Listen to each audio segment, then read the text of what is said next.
Saksi mata. Saksi mata itu datang tanpa mata. Ia berjalan tertatih-tatih di tengah ruang pengadilan dengan tangan meraba-raba udara. Dari lubang pada bekas tempat kedua matanya mengucur darah yang begitu merah bagaikan tiada warna merah yang lebih merah dari merahnya darah yang mengucur perlahan-lahan dan terus-menerus dari lubang mata itu.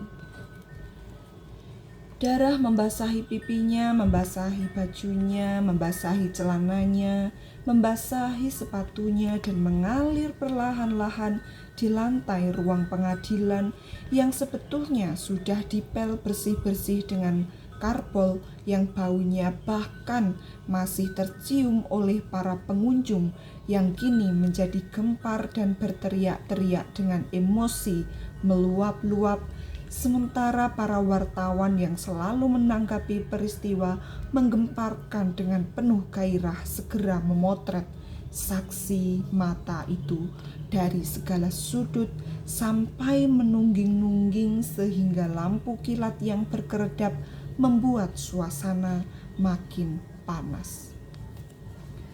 Terlalu edan, sadis. Bapak Hakim yang mulia yang segera tersadar mengetuk-ngetukkan palunya.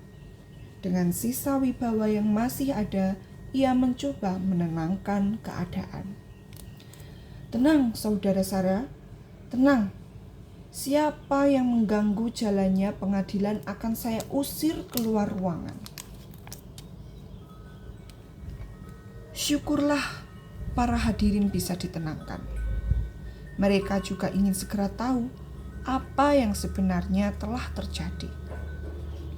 Saudara saksi mata, saya Pak.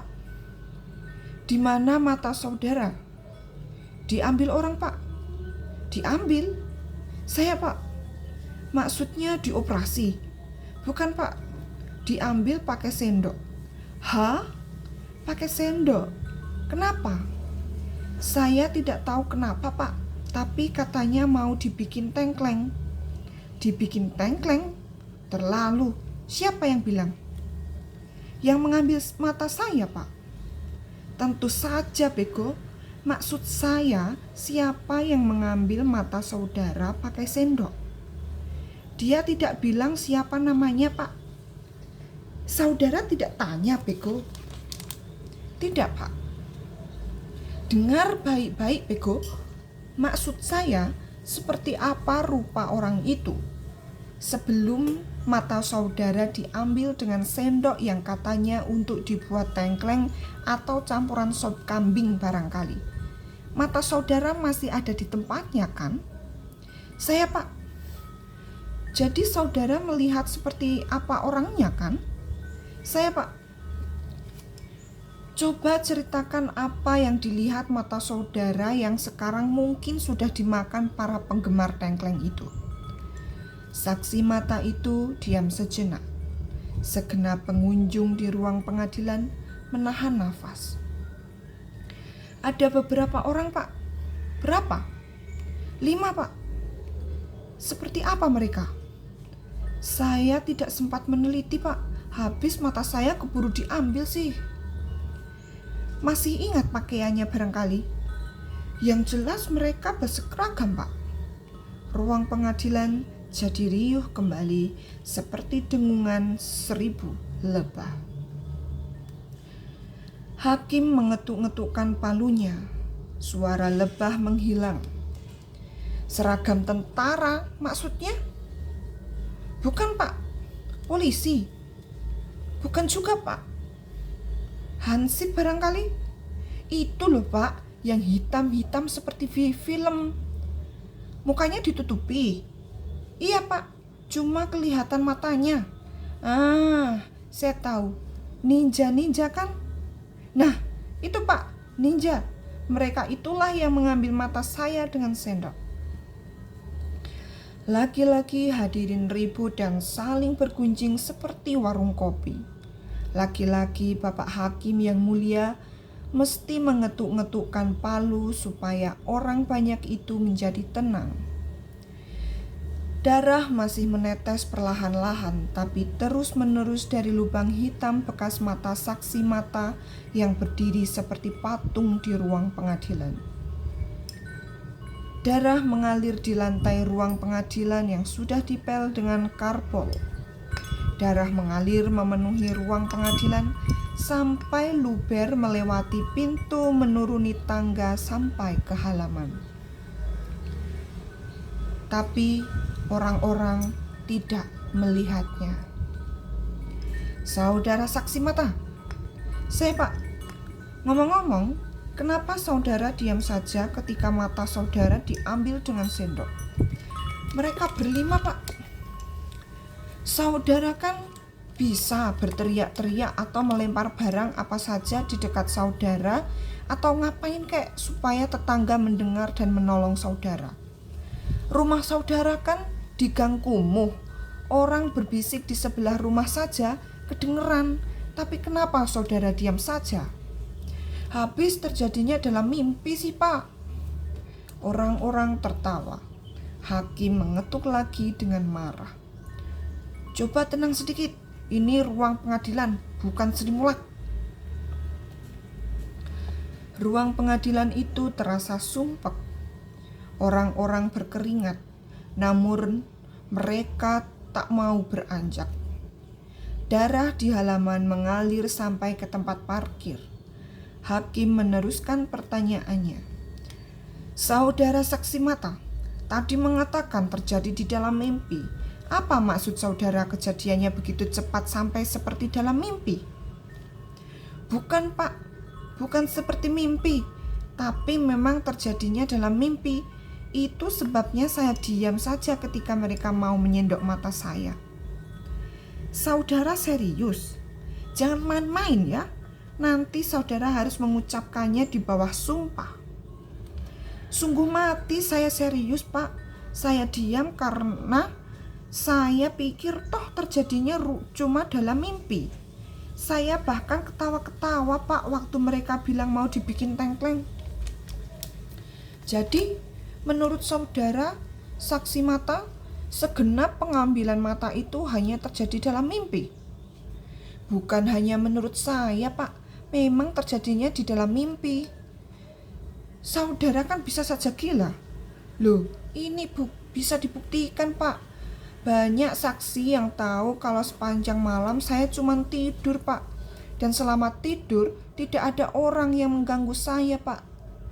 Jadi terjadinya pasti di dalam mimpi ya? Saya Pak. Tapi waktu terbangun mata saudara sudah tidak ada. Betul Pak. Itu yang saya bingung. Kejadiannya di dalam mimpi, tapi waktu bangun kok ternyata betul-betul ya. Hakim menggeleng-gelengkan kepala, tidak bisa mengerti. Absurd gumannya. Darah yang mengalir telah sampai ke jalan raya. Apakah saksi mata yang sudah tidak punya mata lagi masih bisa bersaksi? Tentu masih bisa, pikir Bapak Hakim yang mulia. Bukankah ingatannya tidak ikut terbawa oleh matanya? Saudara saksi mata, saya Pak, apakah saudara masih bisa bersaksi? Saya siap Pak, itu sebabnya saya datang ke pengadilan ini lebih dulu ketimbang ke dokter mata Pak. Saudari saksi mata, masih ingat semua kejadian itu meskipun sudah tidak bermata lagi? Saya Pak, saudara masih ingat bagaimana pembantaian itu terjadi? Saya Pak, saudara masih ingat bagaimana mereka menembak dengan serabutan dan orang-orang tumbang seperti pohon pisang ditebang?